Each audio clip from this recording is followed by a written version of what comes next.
ఇప్పుడు కొన్ని ప్రాంతాలకు సంబంధించి కొంత సమాచారం మీరు కూడా వినుంటారు. పండగ వాతావరణం ఉంది ఇవాళ ఓటర్స్లో, గ్రామాల్లో అలాగే పట్టణాల్లో కూడా బాధ్యతగా ఓటేయటానికి తెలంగాణ ప్రాంతం నుంచి కూడా బారులు తీరిన ప్రజలు అని వార్తలు చూస్తూనే ఉన్నాం. కోర్స్ మరి వాళ్ళందరూ ఓటర్లుగా ఇవాళ బాధ్యతగా ఆంధ్రప్రదేశ్ వెళ్ళి వాళ్ళు ఓటు వేయడానికే అక్కడికి ఇంత ఉత్సాహంగా ఇంత బాధ్యతగా కదిలారు అన్నటువంటి విషయం చాలా వినడానికి అద్భుతంగా ఉంది. బట్ ముఖ్యంగా నెల్లూరు పట్టణానికి, నెల్లూరు జిల్లాకు సంబంధించి ఒక పొలిటికల్ సెన్సేషన్ ఎప్పుడూ ఉంటుంది. దాని మీద ఇవాళ ప్రజలు ఎలా ఉన్నారు? ఆసక్తి పెరిగిందా? బాధ్యత పెరిగినట్టుగా ఉన్నదా? వాళ్ళ స్పందన ఎలా ఉంది మురళి?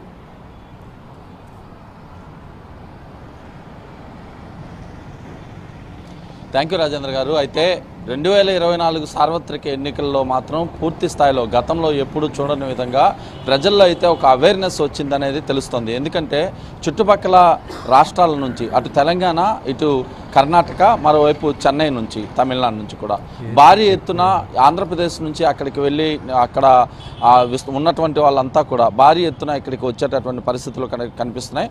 ప్రత్యేక వాహనాల్లో నిన్న రాత్రే అంటే ఇవాళ ఉదయానికే భారీగా కూడా జనవాహిని ఇక్కడికి చేరుకున్నారు. రేపు ఉదయం అంతా కూడా వీళ్ళంతా వాళ్ళ ఓటు హక్కును వినియోగించుకునేందుకు అన్ని రకాల ఏర్పాట్లు కూడా చేసుకుంటున్నట్లుగా తెలుస్తుంది. ప్రత్యేకించి కొన్ని నియోజకవర్గాల్లో అయితే ఒక్క ఉదయగిరి నియోజకవర్గాన్ని కానీ తీసుకుంటే ఉదయగిరి నియోజకవర్గంలో దాదాపు వేల సంఖ్యలో అంటే దాదాపు 25 నుంచి 30 వేల సంఖ్యలో కూడా ఇతర రాష్ట్రాల్లోనే ఎక్కువగా జనాలు ఉండేటటువంటి పరిస్థితి ఉంది. వాళ్ళంతా కూడా ఈసారి ఎన్నికల్లో తమ ఓటు హక్కును ఖచ్చితంగా వినియోగించుకోవాలని చెప్పి భారీ ఎత్తున కూడా ఇక్కడికి తరలి వస్తున్నారు. మీరు చెప్పినట్లుగా ప్రధానంగా నెల్లూరు జిల్లా అంటేనే పొలిటికల్ సెన్సేషన్ అని చెప్పుకోవచ్చు. గడిచినటువంటి అనేక సంవత్సరాలుగా కూడా అంటే 2019 ఎన్నికల తర్వాత నెల్లూరు జిల్లాలో చోటు చేసుకున్నటువంటి పరిణామాల నేపథ్యంలో ఒక్కసారిగా రాజకీయ వాతావరణం అయితే వేడెక్కినటువంటి పరిస్థితి కూడా మనం చూసాం. అదే వేడి ప్రస్తుతం అయితే కొనసాగుతుంది. 2024 సార్వత్రిక ఎన్నికల్లో ప్రతి పోలింగ్ బూత్లో కూడా దాదాపు 70 నుంచి 80% ఓటింగ్ జరిగే విధంగా కట్టుదిట్టమైనటువంటి చర్యలు తీసుకున్నామని చెప్పి అటు అధికార వర్గాలు చెబుతున్నప్పటికీ కూడా మరోవైపు ప్రజల్లో మాత్రం పూర్తిగా కూడా అవేర్నెస్ వచ్చింది. ప్రజలంతా నేరుగా వెళ్ళి తమ ఓటు హక్కునైతే వినియోగించుకోబోతున్నారు. ఒకసారి నెల్లూరు జిల్లాలో అయితే దాదాపు ఉమ్మడి జిల్లాలో 10 నియోజకవర్గాలు వస్తాయి. ఈ 10 నియోజకవర్గాల్లో కూడా దాదాపు 24 లక్షల మంది ఓటర్లకు పైగా కూడా ఉన్నటువంటి పరిస్థితి ఉంది. వీళ్ళంతా కూడా స్వేచ్ఛగా తమ ఓటు హక్కు వినియోగించుకునేలాగా జిల్లా కలెక్టర్ హరినారాయణ్, అదేవిధంగా ఎస్పీ హఫీజ్ ఆధ్వర్యంలో కూడా ప్రత్యేక ఏర్పాట్లు అయితే పూర్తి చేశారని చెప్పి చెప్పుకోవచ్చు.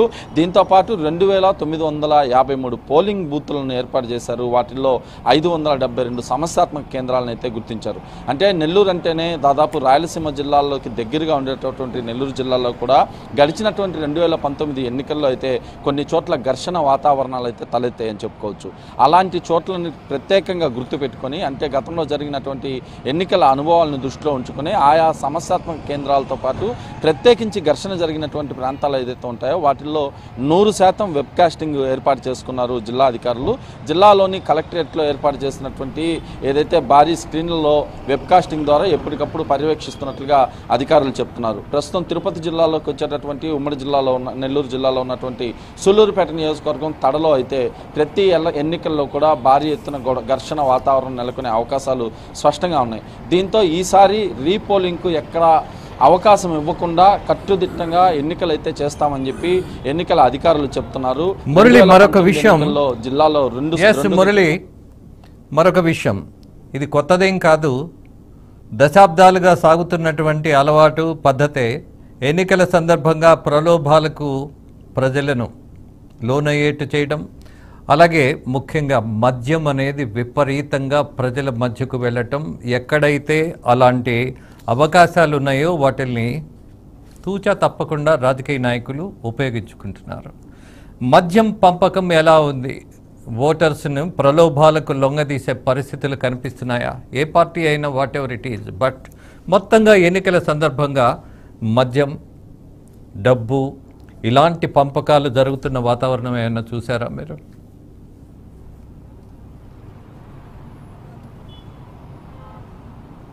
ఖచ్చితంగా చెప్పచ్చు రాజేంద్ర సార్. ఎందుకంటే 2024 సార్వత్రిక ఎన్నికలు అత్యంత కాస్ట్లీయెస్ట్ ఎన్నికలుగా మారాయని చెప్పి రాజకీయ విశ్లేషకులు చర్చించుకుంటున్నటువంటి పరిస్థితులు జిల్లాలో కనిపిస్తున్నాయి.